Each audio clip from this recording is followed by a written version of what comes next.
I'm really pleased to have you all with me.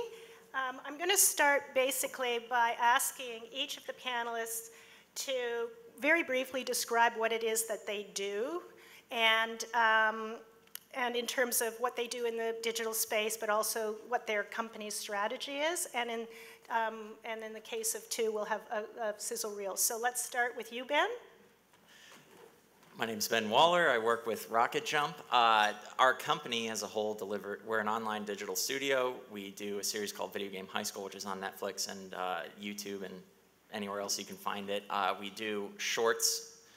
We try to do those weekly on our YouTube channel, and we just recently signed a first look deal with Lionsgate Studios, which allows us to do more longer form content, and we're trying to expand the breadth of offerings we have under our banner. And I brought the trailer for season 3 of our show, if we could cue that up. This is our 3rd and final season. You ready? Should we turn it down first, just in case?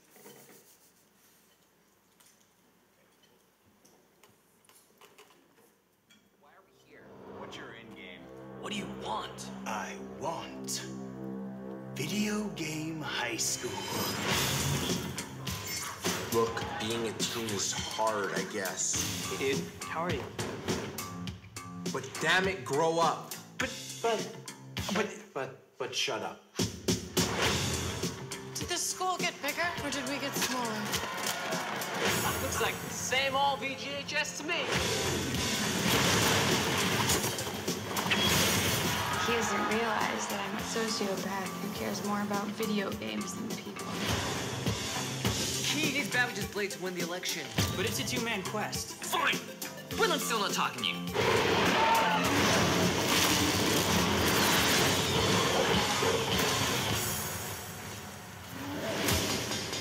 Everybody? You remember the law, don't you?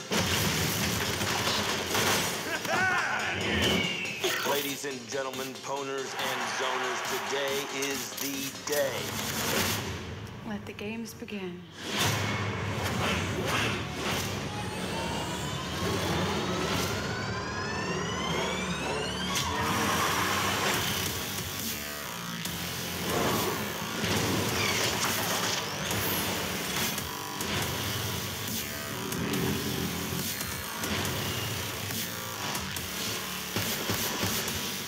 You came here to bathe in the blood of your enemies. To game with the best of the best. You got one last chance to do that.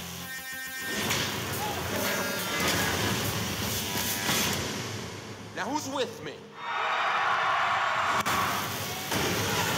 We can do this!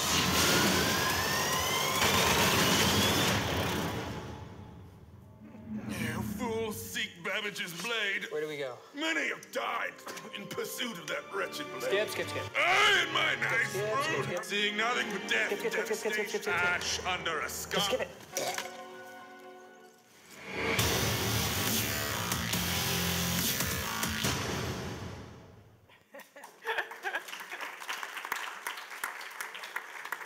So that's what we do in a nutshell. Okay, I'm going to actually jump ahead and ask you one question. Okay, what's the budget for an episode of that show? So 3rd season, there's 6 episodes. The budget for the entire season is going to come out to like $2.1 million, so about $300,000 an episode, give or take. Because it looks fabulous. Great special effects. Yeah. We work with a visual effects company in Toronto called Playfight. They do all of our visual effects. I can't recommend them enough. They're awesome. Great. Okay, Matt, you want to tell us what you do? Sure. Hi, everyone.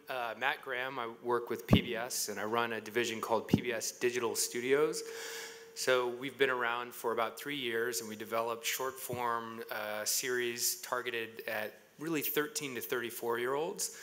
It's an effort to find a younger generation of audiences that aren't likely to tune in to PBS. So a lot of people have fantastic memories of growing up on Mr. Rogers or Sesame Street, and then we sort of fall off of their radar at about 8, 9, 10, and don't really pick them up again in a meaningful way until much later in their life. So we're trying to reach back out and develop a pipeline of content that really resonates and can be part of a lot of young people's kind of regular media diet. So we've developed about 30 shows over the past few years.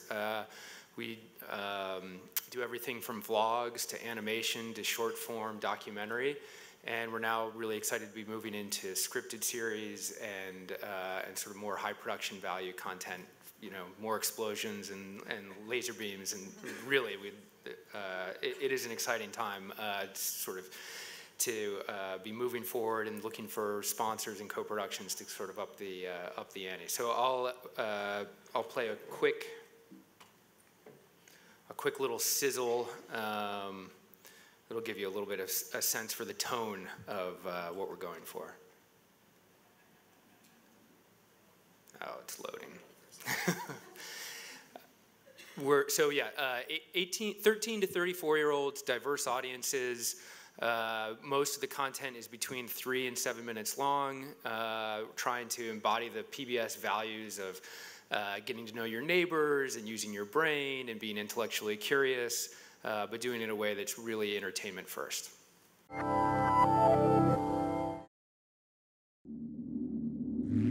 What really resonates with us is that story of transformation.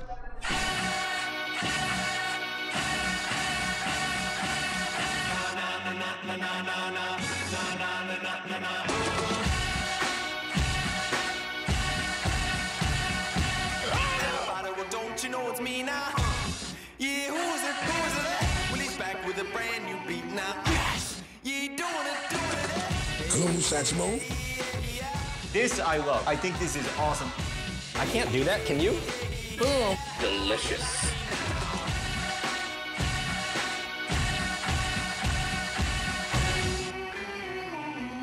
Here's how it goes. Welcome to the art assignment. I can do this one. It's about the intersection of science with art, history, and the world that we live in.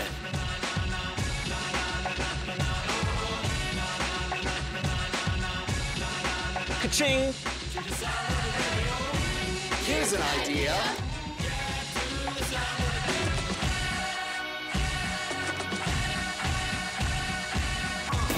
Now shot with actual microphones and a somewhat nicer camera. Yeah! Let's go see what we can discover together. Right now.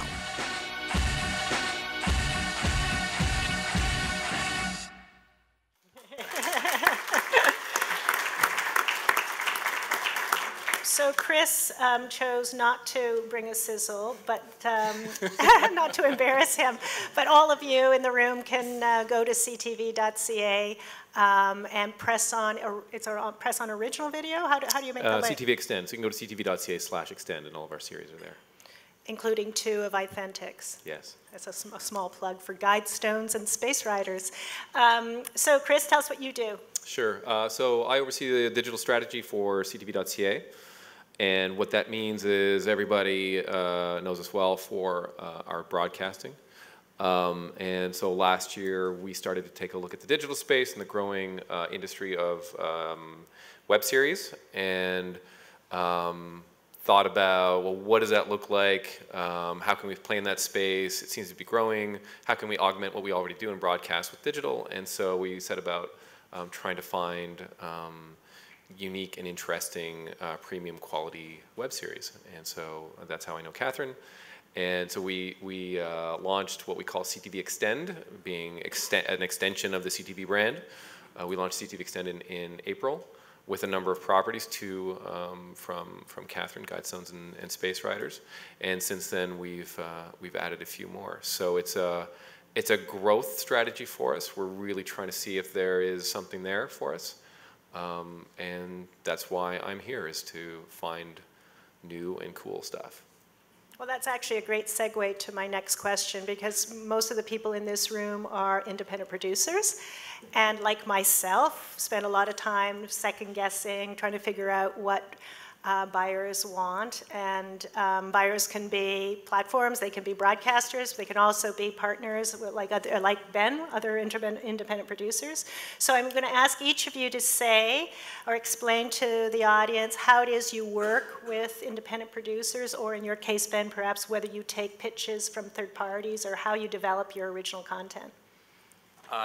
So for us, because we just signed our first look deal in April, our focus right now is developing in-house as much content as possible. We have fellow YouTube creators that we've worked with over the years. Clinton Jones is one of them, Sam and Nico, Corridor Digital.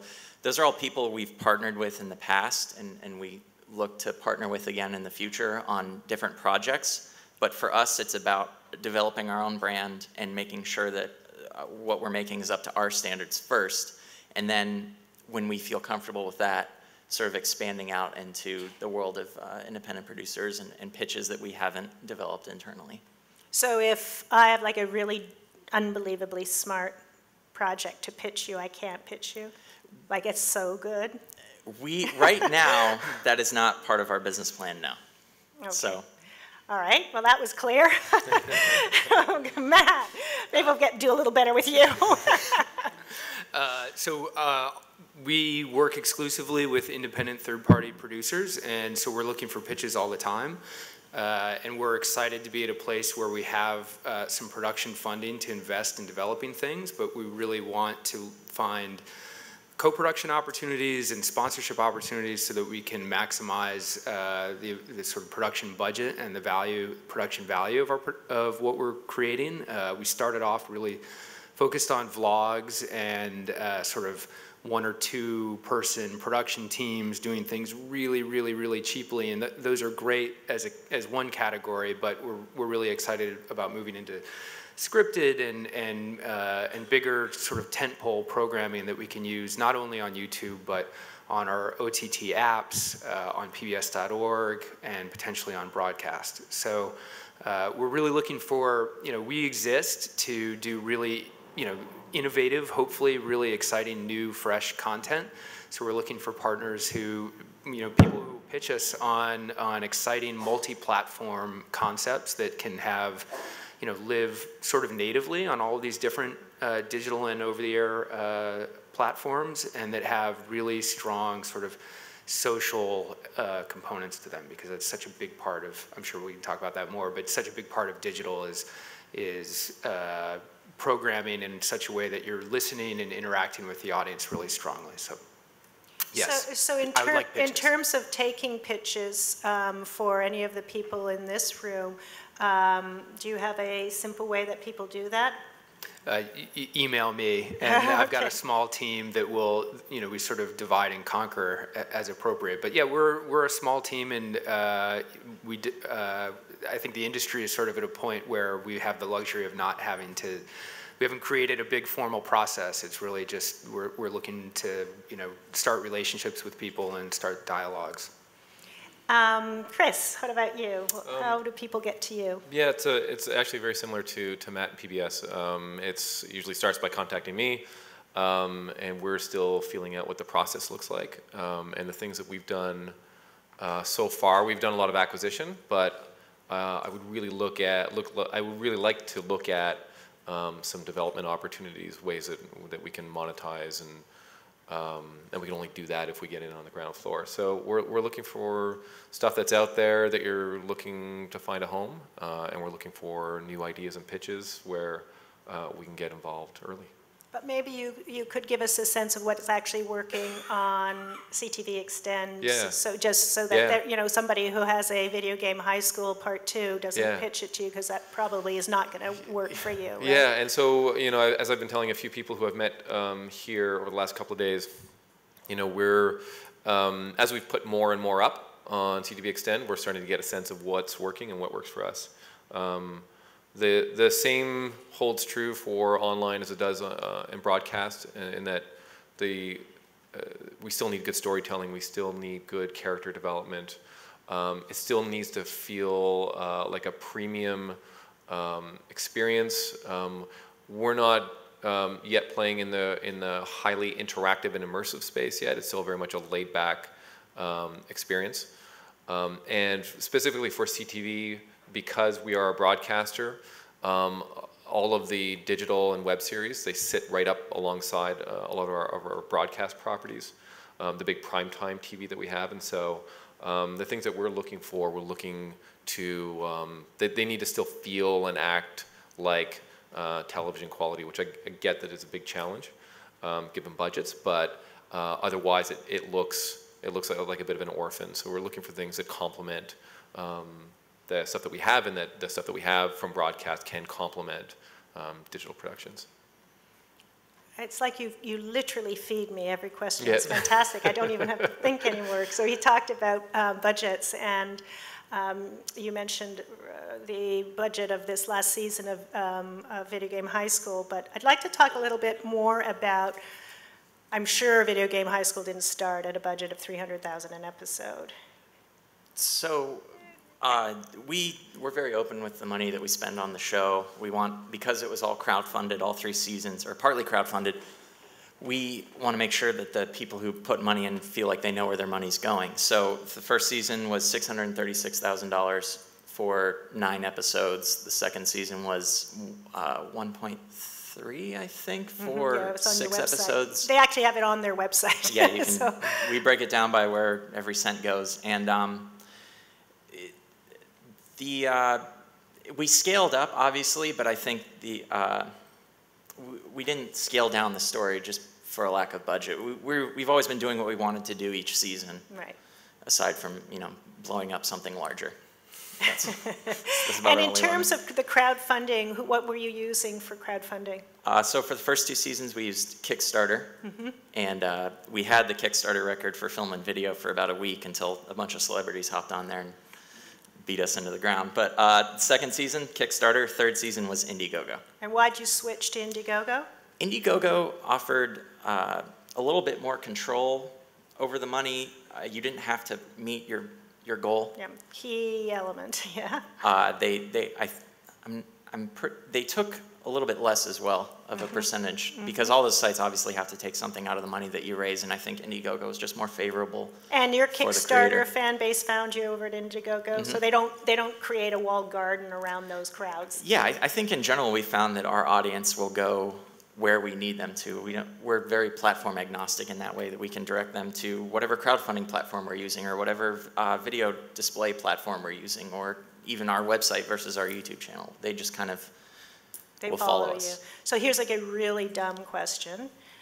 For those independent producers, myself included, that are trying to build audience for different properties, how did you start finding the audience, or how did they find you when Freddie put up the first video? How did they find it, and what have you done to feed that audience? So in the beginning, Freddie kind of noticed that there was a lack of high-quality content online. It was all either viral videos or animals or things like that. There wasn't really an effort to tell stories in a new and unique way. At that time, obviously, the internet has completely changed since then, but at the time, Freddie was sort of at the forefront of trying to attempt that. So by making videos every week, people sort of naturally stumbled on them, and through word of mouth and social media, we cultivated an audience, and it was a period of several years of making weekly videos to finally get to the point where we are now. So you basically had a volume, frequency approach. So that's a huge investment of time and money and energy. Yes. Your hair is nice and blonde, but not white, so you're doing good. It's when we started, it was, you have to quit your other job and do this full time. This is the only option now. Right. Well, kudos to you. It's been a huge success. Thanks. In terms of financing, Matt, are you financing 100% of the budgets of the things that you do? Are you looking for independent producers to bring money to the table? How's that working? It's been a mix. We love it when other money comes along attached to projects, of course. We've been financing a lot by ourselves. We're also looking for projects that have high sponsorship potential. So if a producer can bring us a project, and with our commitment then be able to bring a sponsor, that's fantastic. There's a lot of promise there, but it's pretty tough. if you don't have a proven audience and a track record. So to sort of start something from scratch, it's hard enough as it is if you have, you know, an audience already in place. So doing that with a new property is, you know, nearly impossible right now. But that could change. I mean, there's an awful lot of money moving into the space, and you know, you see things like the digital new fronts really taking hold in New York in the spring, and the big players like Yahoo and AOL and YouTube putting a lot of money in sort of creating, you know, fostering the legitimacy of online video as a place for advertisers. So I think there's a lot more coming that way, and so we're trying to find a way to tap into that opportunity. But are you showing ads on your YouTube channel? That's a good question. So we're a nonprofit, and we're regulated by the FCC. So we have very strict guidelines around what we can do on air, and we have those guidelines carry over to anything that originated on air that we put online. The things that we create, you know, as originals that we put on YouTube, it's sort of a, you know, it's a different beast. And so a couple of years ago we decided, well, let's run ads. You know, we block sensitive categories, so gambling and tobacco and that sort of thing. But let's let YouTube run the ads and see sort of what the response is. And it turns out viewers associate those ads with the platform and not the content.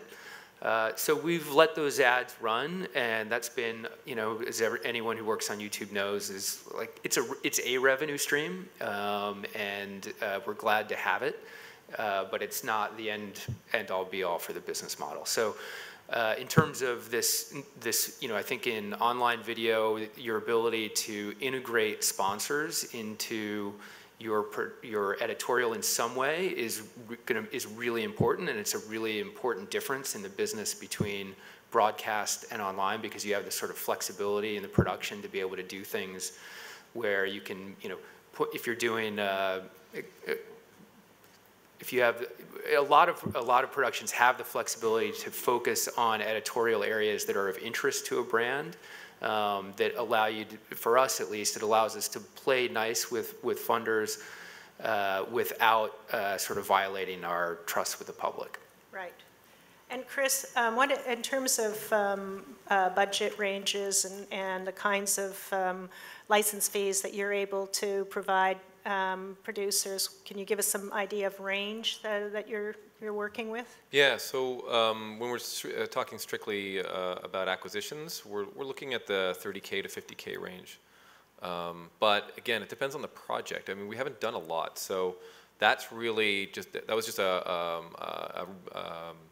place that we decided it was an arbitrary starting point. And so we're starting to get some feedback. We've been able to do a lot with that kind of budget, but we're also looking at possibly, you know, instead of doing a bunch of 30 to 50 things, say 5 or 6 30 to 50 things, could we do something bigger, bigger budget, and instead of doing 5 things in a year, we'll do 1 thing or 2 things. So. Don't do that. What about the advertisers? I mean, we always hear in the U.S. that branded entertainment is really, the, you know, the next big wave, and I haven't seen or experienced the same rush to the digital series arena as I've seen in the U.S. Have you had your advertisers now pounding down the doors? Yeah, no. So that's a good question, and I keep going back to our sales folks to test the waters. Because I'm seeing the same thing, that there seems to be a good groundswell of that, at least in the U.S. We've seen things from Subway, we've seen things from Chipotle more recently, and but we're just, at least in Canada, the feedback is that just the budgets to do something scripted. You know, we're getting a lot of I don't know what you call it, but the kind of thing where you know, you follow around. So you have a product, say it's a Dell computers, and you're profiling individuals using Dell computers in their life, and you're doing an 8-part series. We're seeing a lot of that kind of stuff, but I don't know if that's necessarily good for CTV and our entertainment space. So I keep going back with, well, what if we did some sort of scripted series and integrated either one or more brands into it. But again, the feedback that we're getting is that they're not quite there. And it could be that we just haven't seen that kind of thing in Canada, so they don't realize the ROI. But I think it could be effective. Right.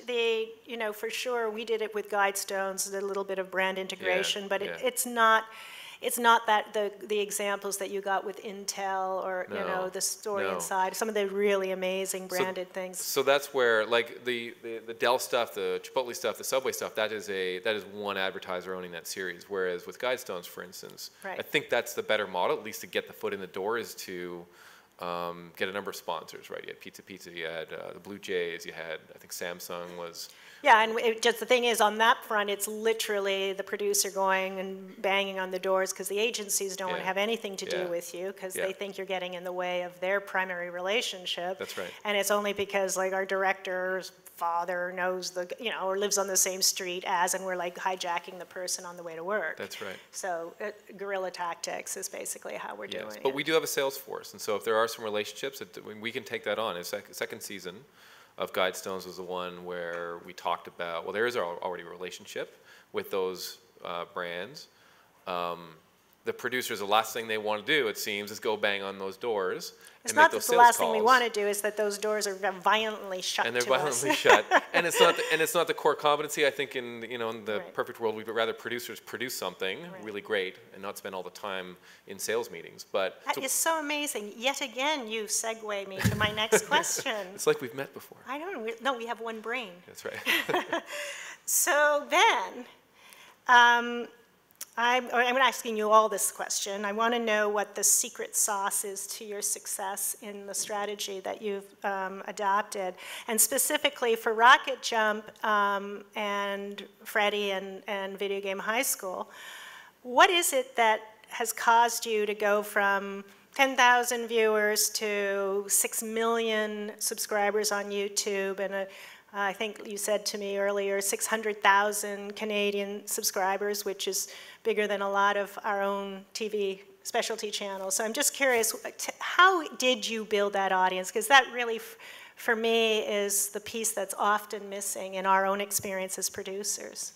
I mean, like I was saying before, it's consistency and quality. Just having something out each week, holding yourself to that standard, making sure that you're telling a story, making sure that you're happy with what you're putting out. You're not just putting out something to put it out. I think there are ways to get even insane amounts of audience without keeping sort of that rigid structure. I think there are different methods of storytelling that are sort of winning out on the internet. I think like playing video games and talking about them is something that's extremely popular. It's the most subscribed thing on YouTube, and vlogging daily. They're still telling a story every single day to a camera. Obviously, it's a lower production value, but they're building up huge audiences just because every day there's something for the audience to go and watch. So I think because there's so much to distract people nowadays, I think having something that you can just kind of get in their periphery. But do you think it's too late for people now? Like if you were launching Videogame Highschool today, as opposed to when you did it 4 years ago, would it be the same strategy? Let's say you hadn't done it, and now you met some guy and you saw like you, and you're going like, wow, I want to do what that guy did. But today, would it be as easy to build that critical mass as you did 4 or 5 years ago? I think the opportunity is always there. I think maybe it's a different method of doing it. Maybe you're doing the video game videos, or you're doing vlogs instead of daily visual effects videos or weekly visual effects videos in our case. I think that opportunity always will exist. It's just a much larger commitment than coming up with your one script and putting it out for the world to deem acceptable or not on a crowdfunding site. And just, again, really dumb question. How much time and money or resources do you spend outside of the YouTube videos on social media and building audience? Like, do you have ranks of young people clickety-clacketing all day long? So in total, there's 5 of us that are sort of the core of Rocket Jump, and then we have 10 or 15 people that are working with us everyone at the office is a creator in some way or another. They're a filmmaker, an actor, a writer, a cinematographer. Everyone was sort of brought into our circle via that means, but we've all assumed more business-like roles as the company scales out just to make sure that we can meet those demands. So Games Dean in our show, his name's Benji Dolly, the actor portraying him is Benji Dolly. He's our head of social media. So he's one of the stars of Videogame Highschool and also head of social media and also head of podcasts. So. And you're head of going to panels in Halifax, Nova Scotia, and Banff. Exactly. Okay. And technology. And technology, including the total breakdown of your visual effects machine. Yes. Yesterday. Yep. Okay.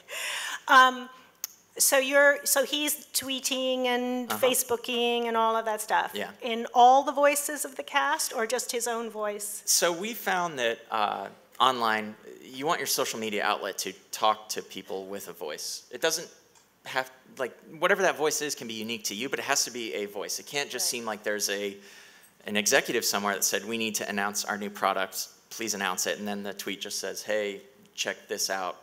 This is the new product. It has to seem personalized, and maybe there's a joke in there, or you're talking directly to the audience. But I think the less you seem like a corporation and the more you seem like people is the ultimate goal on social media. And obviously we have our time-based strategies, like Facebook refreshes every 6 hours, so don't put up 2 posts within 6 hours of one another. And Twitter, you know, most of our fans are at school, so don't tweet during school hours. It's stuff like that. Right, okay, so you do actually, it's a business-like strategy Mhm. that you've implemented, and you have somebody, maybe not full-time, but a body that's responsible for that activity, even though you're only a 5 to 15 person company. Yeah.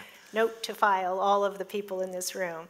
It is a job, and it should be a job within every company in this new world. So just turning to that with you, Matt, because obviously, I mean, I think the stuff you guys have done online is fantastic. I love idea channels. So I'm just curious to know in terms of secret sauce, how did you come up with this? Yeah, so I think one of the, along the lines of the social, you can't overstate how important the social is. So I mean, I think about what we do as social video. And when we started out, we went to YouTube and we said, hey, we want to develop a channel on YouTube, and can you tell us how to, what to do? And they have this whole playbook that tells you all the secret sauce, and that's, get your hands on that, and that gets you a long ways. And they make a big point of telling you spend 50% of your time promoting and interacting with the audience, and 50% making the thing. And I think that's a really good rule of thumb. Our whole team is constantly online and promoting. We have dedicated staff who are managing our social channels, but we don't do anything with any productions who don't have a team in place, and sometimes it's the director or the star, and that's the best, actually, because they live and breathe the production, they care about it, and that authenticity comes through. So that can be, sometimes that's, sort of promotion and behind the scenes. With our new, we're doing in the middle of our first scripted series, and it's an adaptation of Frankenstein in a vlog format. And it exists, and it's super fun. It's a young woman in medical school who does these unorthodox experiments in her free time and vlogs about it. And she and the other characters on the show are, the show releases twice a week, Tuesdays and Fridays. They're 5-minute episodes. But in between those releases, they're on Instagram, they're on Tumblr, they're on Twitter, and they're interacting with each other in character. So there's a constant feed, and you sort of miss out if you're not participating in those things. So I think to the point of being part of people's media diet, to always be present, it's just incredibly, it's never a one and done kind of thing. I think over the past few years, that's gotten even more intense, where if you're going to start something online, it's a full commitment, and it's a sort of indefinite commitment. Yeah, and I certainly think, speaking from my own experience, for many independent producers, we're used to, nurturing and building the creative and producing it and then handing it over to a broadcaster, and then it's their problem. And there's a lot of finger pointing going on about whose responsibility is it. We had, in the case of Space Riders recently, I don't know if it's been announced, anyway, whatever. We recently did a sale to Stars Digital their YouTube channel, Union Pool, and they did a digital analysis of our footprint. And even though we have, Mark Little, who's obviously a great Canadian comic, and he's made named varieties, top 10 comedian to watch, blah, blah, blah. And he has a reasonably big Facebook following and everything, but it wasn't enough. I mean, we did the deal, we got the deal done, but they were like, it's not really enough. I mean, what are your people doing? Are you, tweeting and carrying on? And we basically had gone on to our next production. So it's like you really, if you're going to be in this space, it's not even just around the launch, it's all the time, and for the life cycle of a property, right? So secret sauce for you, Chris, in CTV Extend? Yeah, well, too early to tell? It is too early to tell, and I'd say that's one of the things that we don't quite do well yet, because I think we still operate as a television broadcaster, so it's exactly as you described.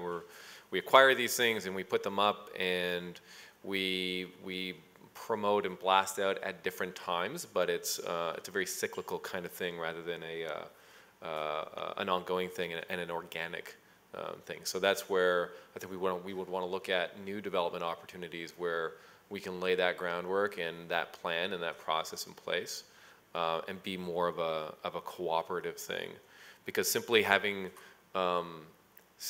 the platform of CTV, we're not seeing we can hit 2 million people on any given night with a message that says go and see whatever property on CTV Extend, but it doesn't really translate. Going from medium to medium, television to digital, it doesn't work that way. It's got to be much more organic from digital to digital.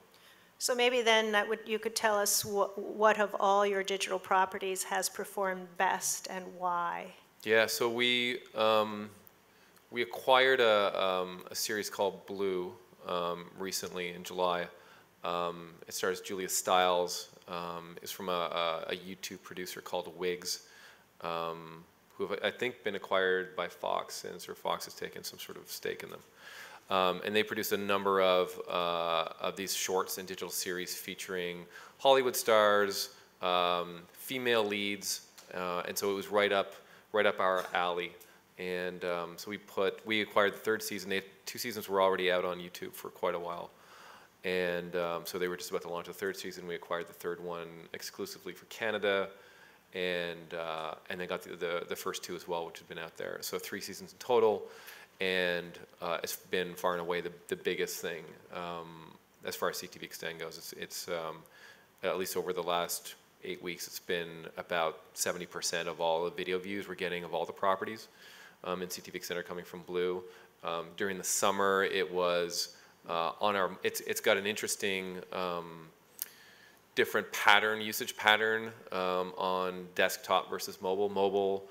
It was the #1 series on mobile, beating out things like Amazing Race Canada for mobile consumption across our iPad, our iPhone, and our Android apps for a few weeks during the summer. And so it really spiked for that kind of audience.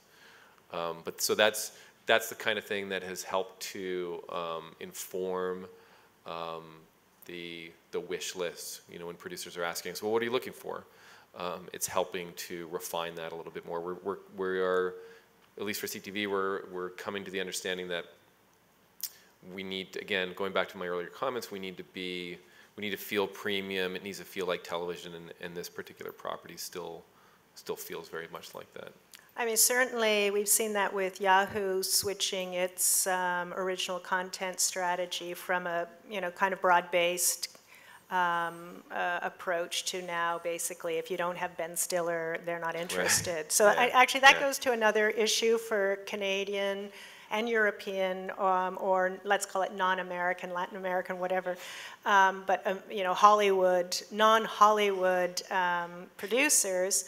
Obviously it's not going to be as easy for us to access that name talent unless we can find a Canadian to put into one of our series.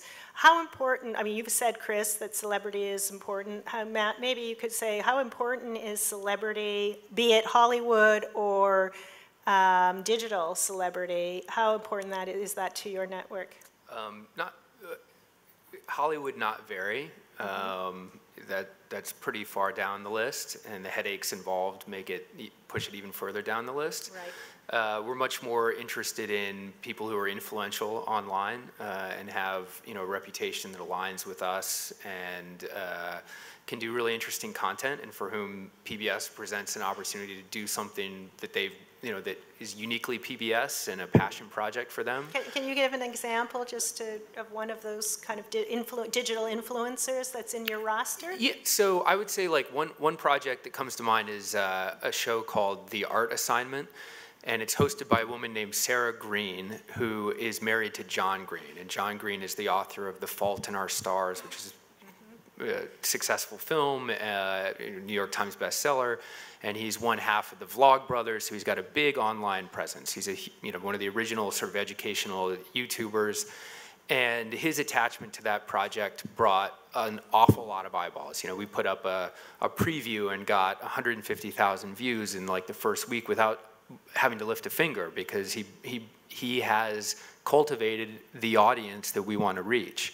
So that's the kind of person we want. They've done the hard work, the legwork over years of developing a reputation that brings, literary-minded, smart young people together. And so when we partner with them, we don't have to spend those years figuring out how to reach those folks. So that's the kind of talent that gets us excited. Have you talked to the ASAP people here in Canada? Yes. I was on. There are humans behind that YouTube channel. Has everybody seen ASAP? Yeah, the ASAP Science, and yeah, they're amazing. I was on a panel with them at VidCon this summer. So there are human beings. Yeah, you'll just see that whiteboard. Oh yeah, they're the nicest guys you've ever met. They're awesome. Yeah. Do they have TVQ? Sorry. We'll see. They're from Waterloo or someplace, I don't even, yeah. So you're doing a show with them or not? Boy, it would be great. It would make a lot of sense. Those are exactly the kind of people that we're, and that's part of, in the TV, part of this generation of digital native producers coming from a network or TV brand. There's you have to overcome a lot of skepticism and doubt. When we first started, we reached out to all of these folks. In fact, we talked to the ASAP Science guys 2 weeks after they launched, and we said, hey, this is PBS calling, and people will take your call, but then it's like, well, what have you got for us? Because I've already got the audience. I don't want somebody over my shoulder telling me what to do creatively, so I'd rather just do what, follow my passion. So it's a new role for us. We have to be very sensitive and sort of respectful of people's, creative vision. Right. So it's, Interesting. And Ben, obviously you're a huge celebrity, and Freddie is a very huge celebrity, but you became celebrities. Okay, Freddie became a huge... Freddie became a huge celebrity. Just trying to be nice here. So Freddie is like a huge celebrity. How important is it to you when you're casting your shows to find celebrities or to find digital influencers in those casts? I think as the online world still figures itself out, I think you have to make a consideration that mainstream audiences might not come over to you unless you have a celebrity or an award or the attention of the news. There are concessions you have to make creatively, but I mean, everyone who's ever been in one of our videos that's a quote-unquote celebrity has been amazing and exactly what we needed for that role. So it hasn't. So like who? Like William Shatner? Who you had? We had Key and Peele in a video once, and that was hilarious. Yeah. That's one of my favorites. So you guys have agents that are out there getting these people for you, or do you do it yourself? Just pick up the phone? We found that the absolute best way to reach somebody, if they're a large company or a celebrity, is you tweet them. I don't know why, but that's the most direct route. But then everybody knows that you're... Yeah, but so? Okay, all right. Well, you see, I'm like much more private. I don't want... So what if they say no? I mean, if you don't put a period in front of their name, it won't show up on your oh, right, okay. feed or timeline or whatever it's called. So celebrity is important. I think right now it's important, just because you have to realize that people might not come over if they don't know something about the show. And an award gives them that comfort, or a celebrity gives them that comfort. Yeah, and I just think for the Canadian producers in the room who are looking at doing web series, don't forget that you have limitations on your spend in your budgets, but you don't have the same requirements around cast and that sort of thing. So there is a lot more flexibility, and I think as Canadian producers, and I suffer from this myself, is that we tend not to look outside of our borders for talent, and I really think from the digital space, this is absolutely key now, is to cast a wider net. Don't assume that you have to do 10 out of 10 on digital. You don't. There's lots more room to, as long as you're spending the monies. And look at the Francesca's like giggling over there. You not have non-Canadians in your shows? She's nodding yes. So be brazen and audacious in finding cast, because it'll make a difference. I just want to check for time. We will open it up to questions in 10 minutes, but 5 minutes. Okay, I'm being told 5 minutes. But just one other question for the group. This is kind of a bigger vision thing that I want to ask. I've just been at the CRTC hearings where the future of Canadian television is on the table, and there was a lot of talk by a lot of silver-haired people about the future of television. And as a digital producer, I was like, oh no, these people are going to make the choices for us. But anyway, we know there's a massive videofication of the internet that's happening now. It's just unbelievable. I started iThentic in 2006, and how it's changed. It's just thrilling. It's wonderful to be part of this industry. And by the way, any independent producer here who has not produced for digital, you really should do it. We produced 5 series last year. I did not have to wait around for a broadcaster to greenlight the work. I mean, you're working at different budget levels. You may not make as much money, but it's terrifically gratifying. It's why I got into the business, is actually to make things. So I really encourage you to try it. But on the big vision thing, infinite content, infinite channels, infinite platforms. Are we just in an explosive period that will continue at this rate, or is there going to be a shaking out? Where will all this content, or will it only be celebrity-driven properties that rise to the top? If you had to crystal ball the future of digital web content, or let's just call it digital-first content, Chris, I'm going to start with you. I'm going backwards this time. What's the big picture? Let's get out of the weeds for a minute. Right. That's a good question. This wasn't on the prep list. That's okay. I think it is a bit of a Wild West, as these things typically are. And anybody of us who've been around for the long haul has seen the same kind of thing happen. And now, as you say, it's with video, it's exploding. But I think, as all things do, it will start to settle down. I think you'll start seeing consolidations. I think what the web will do what the web does best, in that it will create niches and audiences. And so we're fast moving from the era, as we know, of the few gatekeepers, the CTVs and the CBCs and those sort of things of the world, to a much more open system. And so, the days of getting, again, we all know this, but the days of getting the massive audience and getting 30% of the population tuning into one thing at one time is gone. And so I don't know what necessarily the opportunities are, but in my mind, that's the way it's only going to continue going that way. And so you'll create pockets of small audiences, and I think organically through social media and the things that are more digitally native, then that's how those things will connect, and you'll be able to find good stuff and relevant stuff. You'll still need your curators.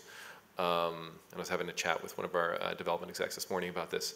You'll still need that level of curation. You'll still need, there'll still be those dominant players where you'll go and find new and interesting things. But I think the interconnectedness will help drive people around to other stuff, and using social media and all that. Great. And Matt, any thoughts on the future of the world, of television, web? Right, yeah. I'll start with the world. I think I think the world and television and media are just going to get more complex. I think that, the sort of the cycles of iteration and revolution in the business are only going to get shorter, and the overhaul is more radical. So when you look at like what over the since 2006, the birth of YouTube, I mean that's not very long, and it's in an unbelievable sort of impact on the business and media and consumption habits, and from Vimeo to this rumored Vessel product, like there's all kinds of there's a huge amount of money in entertainment, and so there's going to be a huge amount of pressure to find the next sort of business opportunity there. So it's going to be, I think there's consolidation on the one end, but there's sort of disaggregation on the other end. There's going to be, I think it's going to be a very, very rich, who could predict 10 years ago that there would be this golden age of television brought on by over-the-top applications. So I guess the bottom line is storytelling is always at the core of it. Creativity is at the core of it. Utilizing technology to advance the art of storytelling is really at the core of it, and I think everybody's going to just have to wing it. Right. Okay, Ben. I think the need for content will always be there, and if you can provide that, you will find an audience. I think what's going to determine a lot of it is how advertisers eventually standardize monetizing the content, because it's sort of up in the air and CPMs are very low right now online, and no one's really figured out how to extract the money from the millions and billions of viewers that everyone is receiving online. So I think when they figure that out, that will sort of maybe not level the playing field, but solve a lot of confusion. And in the meantime, I think it's just going to be a matter of telling as many stories as possible and getting as many things out there for this endless hunger for content that the internet has. It is peculiar how we seem to be so hungry. Okay, one last question. And I didn't give these guys this question, so I'm not trying to embarrass you. I didn't give it to them in advance, is what I mean. So you're not allowed to say any show that's on your own network or you have produced. In your opinion, in the last 12 months, what is the most compelling, fantastic, digital-first content that you have seen on the internet or on mobile? And you can answer in whichever order you like. I'll go first, because one popped into my head.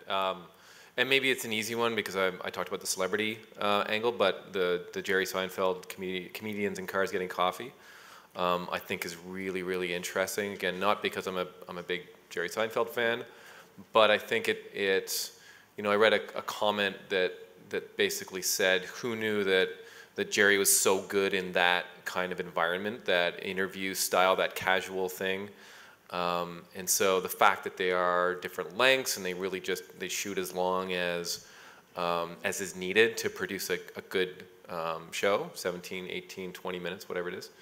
But also the format, the guests that he has, I think it's just and they roll them out every week, and they run in very limited seasons, I think twice a year now. And now they started rolling out with these single shots, so in between seasons now they're compiling a bunch of, they're basically doing a super cut of different topics to get people from season to season. I think that's been the most interesting thing that I've seen. Okay. For me, it's this YouTube channel. A lot of their stuff's really messed up, so I don't endorse some of it. But there's this YouTube channel called the Raka, and I guess Raka is an Australian sheep with strange horns. But they did a video that you might have seen called Harry Potter versus Lord of the Rings, I think, or Harry Potter versus Star Wars, something. That's actually on Union Pool too. Oh, yeah, it is? Yeah, it's really funny. Yeah, they just their ability to the camera's always moving and it's out Edgar Wright, but geographically, it still makes sense. You still get the story. You still understand what's happening, and it's like the most frenetic camera I've ever seen. I just find that really admirable because I wish I could do that. Yeah, that's great. I'm going to go with a YouTube channel too called Yak Films, which is a channel focused on kind of urban dance, so like hip hop and breakdancing, that sort of thing. And it's it blows me away because it covers, there's this sort of global dance phenomenon, you know, that's incredibly rich. It's everywhere, and it is, the artistry is incredible, and it's the kind of thing that TV just can't touch. Like you can't, if you tried to package it up and make, Dancing with the Stars out of it, it could never work. But the artistry is incredible. It's shot by a couple of people with a DSLR, and they find amazing music, and they feature these unbelievable artists all over that, and it just has this incredible authenticity. So it's so native to the platform and totally beautiful. So totally recommend that. Check it out. Great, thanks guys. That was really, really interesting conversation. So I'd like to open it up to, sorry, I've had my back to all of you this entire time. So any questions for the panel? Very sleepy group, okay. Yep, there's one. Did you guys write all the scripts yourselves for Videogame Highschool? Oh. Yeah, we do everything in-house, and like I said, we're all different disciplines, and we just work together. We call it our brain trust. So you don't, I think her question was, do you take unsolicited scripts? Currently, no. Like you guys all sit around a table and you discuss. Yeah, we have a writer's room in our office, and we just said, everyone reserves time for whatever they want to work on, and we all just go in and help each other out. Here's another, sorry, now Laura has to race across the room. She wants you to speak into the microphone so everybody hears the question. Fantastic job on the series, and I think it's really quite amazing. The fan base that you've created and the following, and then to the level of humor and production is really fantastic. I'm curious if there's anything that you're doing, since I have not seen the series, that's specific to the web, that's interactive or that's fan engaging, or extensions of it, because I look at this and what seems revolutionary to me is the fact that, in a sense, you're an independent television studio now being able to operate at a pretty decent budget level without having to go pitch to Disney or Nickelodeon or anybody. You're doing it yourself, and you have your own distribution, which I think is fantastic. I'm just wondering if there's anything else you're doing that's extending that experience, or basically you're just focusing on the creative of the show. Well, for us, the web has allowed us to push technological boundaries. So the show, it's in what they call high frame rate, I guess is the buzzword, like 4K, but it's really just 48 frames per second. And so anytime they're in the video game, it's 48 frames per second, and anytime they're in the real world, it's 24 frames per second. And you couldn't do that on any other medium besides the web, just because we have the ability to sort of tinker with our players and mess with that. Interactivity, we haven't really explored, but I think just the ability to tell the story we want to tell using whatever means of exhibition we want is enough of a reason to always stay on the web. Are there any fan-based, is there any either fan response, fan art, any other kind of extension that you're doing within the site in any way? Or, what I'm saying, any other kind of transmedia? I hate to use that word because it's such a kind of a catch-all, but I'm just wondering, is there any extended experience? We do a lot of smaller, shorter things that we don't blast out to all the subscribers. If they want to come to the site and watch them, they can. We don't want to inundate them with us messing around in the office, but we do something every week. And we make sure that everyone who sends us something, it's all on the walls behind us while we're hanging out.